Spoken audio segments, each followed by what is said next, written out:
तो वर्तमान केंद्रीय विद्यालय रे प्रथम श्रेणी प्रथम वर्ष पई पिला मानकर नाम लेखा चालू अछि जहाँकि मार्च मास 20 तारिख रु आरंभ हो जाइछि एवं लास्ट डेट अछि हमर ए एप्रिल मास 2 तारिख लास्ट डेट अछि।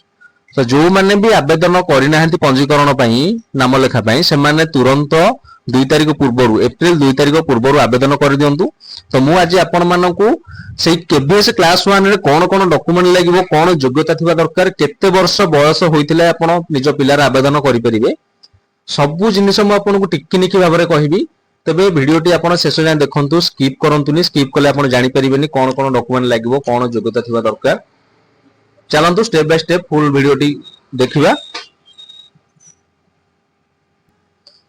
देखंतु ऑनलाइन आवेदन तारीख 20 मार्च 2026 ऑनलाइन आवेदन शेष तारीख होउची 2 एप्रिल 2026 जाकि मु आपन केबे कहउतली फॉर्म पूरण रो शेष तारीख 2 एप्रिल 2026। तो आपन आवेदन कला परे आपनकर जो बाहरिबो रिजल्ट बाहरिबो सिलेक्शन लिस्ट बाहरिबो गोटे 9 एप्रिल रे बाहरिबो गोटे 16 एप्रिल रे बाहरिबो गोटे 21 एप्रिल रे बाहरिबो। तो तीनटा फेज देई कि आपनकर पिलांकर बाहरिबो लिस्ट मेरिट लिस्ट बाहरिबो। तो देखंतु केबीएस श्रेणी 1 प्रवेश 2026 रे कोनोसी वर्गर प्रार्थीଙ୍କ ପାଇଁ कोनोसी आवेदन शुल्क नाही एथिरे कोनोसी प्रकार आवेदन शुल्क नाही जेहेतु एटा सेंट्रल गवर्नमेंट रो एथिरे कोनोसी प्रकार आवेदन शुल्क पिला मानकु दबा ପାଇଁ पड़िबोनी। योग्य प्रार्थी माने ऑनलाइन आवेदन फॉर्म पूर्ण करि परिबे एवं एहाको पंजीकृत स्कूल रे दाखल करि परिबे। तो बयस सीमा कोन रहउची ना 6 रु 8 वर्ष बयस रहउची एथिरे 6 वर्ष बयस रु 8 वर्ष बयस रहउची।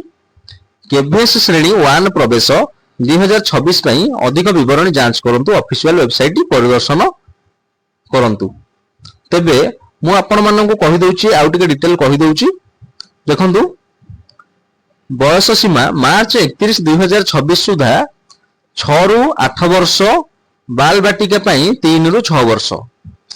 आवेदन शुल्क जहा कहउतली आवेदन शुल्क आपन को कोनोसी प्रकार दबा को पड़िबो नाही टोटली फ्री ऑफ कॉस्ट अछि।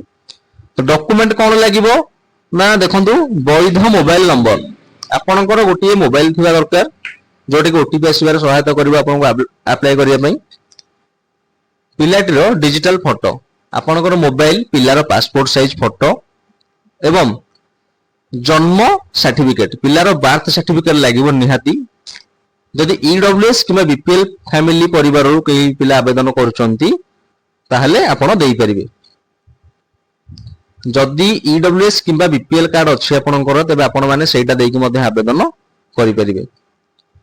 श्रेणी 1 रु 8 कोनोसी प्रवेश परीक्षा नाही प्रथम श्रेणी रु अष्टम श्रेणी पर्यंत कोनोसी परीक्षा नाही। चयन एक कंप्यूटराइज्ड लॉटरी सिस्टम उपरे आधारित मेरिट लिस्ट जोटा बाहरिबो बिना परीक्षा रे। श्रेणी 11 दशम श्रेणी फलाफल उपरे निर्भर करी मेरिट आधारित प्रवेश। अस्थायी तालिका प्रथम द्वितीय एवं तृतीय अस्थायी तालिका एप्रिल 2026 रे प्रकाशित हेबार संभावना अछि। आपन को एबे मु जो डेट टी कहउतली सेही डेट आपन नोट कर दियंतु। देखंतु 9 तारिख रे गोटे आसीबो सिलेक्शन 16 तारिख रे गोटे आसीबो सिलेक्शन 21 एप्रिल 2026 रे मध्ये गोटे सिलेक्शन आसीबो। तो तीनटा फेज रे आपन को एटी सिलेक्शन आसी जिवो तीनटा फेज रे। तबे जदि आपण माने फॉर्म पकेई नाहंती तबे तुरंत निजर फॉर्म टी आवेदन करि नियंतु किबा निजर पिलार आवेदन करि नियंतु। लास्ट डेट रहउची हमर एप्रिल मास 2 तारिख ए जो आसंता एप्रिल मास आसुची 2 तारिख ता पूर्वरु आपण माने निहाती भाबरे निज पिलार सेंट्रल गवर्नमेंट रे निहाती जदि पढेया पय चाहुचंती आवेदन करइ नियंतु। तो आशा करूची जदि वीडियोटी आपण मानक भल लागिथिबो मो चैनल को निश्चय गोटी सब्सक्राइब करिवे।